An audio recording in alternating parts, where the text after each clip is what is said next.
വിവിധ പകർച്ചവ്യാധികൾ പടർന്നു പിടിക്കുന്നുണ്ട്. അതിൽ പനി ബാധിതരുടെ എണ്ണമൊക്കെ ക്രമാതീതമായി ഉയരുന്നുവെന്ന റിപ്പോർട്ടുണ്ട്. ഒപ്പം തന്നെ ഒരു കോവിഡ് സാഹചര്യം കൂടി. അതിന്റെ കൂടി വിശദാംശങ്ങൾ പ്രതീഷ്.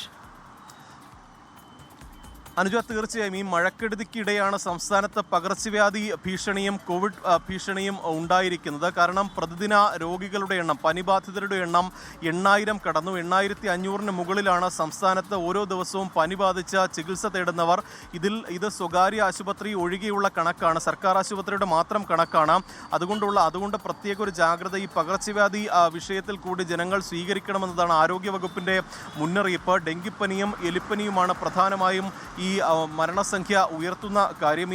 ഈ മാസം മാത്രം 20 പേർ സംസ്ഥാനത്ത് പനി ബാധിച്ച് മരിച്ചിട്ടുണ്ട്. അതിൽ 11 മരണങ്ങൾ എലിപ്പനി മൂലമാണ് എന്നതാണ് ആരോഗ്യവകുപ്പിൻ്റെ ഔദ്യോഗിക കണക്ക്. 6 പേർ ഡെങ്കിപ്പനി ബാധിച്ച് ഈ മാസം മാത്രം മരിച്ചുവെന്നും ആരോഗ്യവകുപ്പ് പറയുന്നുണ്ട്. അതുകൊണ്ട് ഈ വിഷയത്തിൽ പ്രത്യേക ജാഗ്രത വേണമെന്നതാണ് ആരോഗ്യവകുപ്പിൻ്റെ ഒരു നിർദ്ദേശം. മറ്റ് പകർച്ചപ്പനികളും ഒക്കെ തന്നെ വ്യാപിക്കാനുള്ള സാഹചര്യമുണ്ട്. ഈ മലിനജലത്തിലും വെള്ളക്കെട്ടുകളിലുമൊക്കെ തന്നെ ഇറങ്ങുന്നത് പ്രത്യേക ശ്രദ്ധ വേണം. ഈ ക്യാമ്പുകളിൽ കഴിയുന്നവർ കൂടുതൽ ജാഗ്രത ഈ എലിപ്പനി ഡെങ്കിപ്പനി കേസുകളുടെ കാര്യത്തിൽ കാണിക്കണം. പ്രതിരോധ മരുന്നുകളൊക്കെ തന്നെ ക്യാമ്പുകളിലുള്ളവർ എടുക്കണമെന്നതാണ് ആരോഗ്യവകുപ്പ് അറിയിച്ചിരിക്കുന്ന കാര്യം.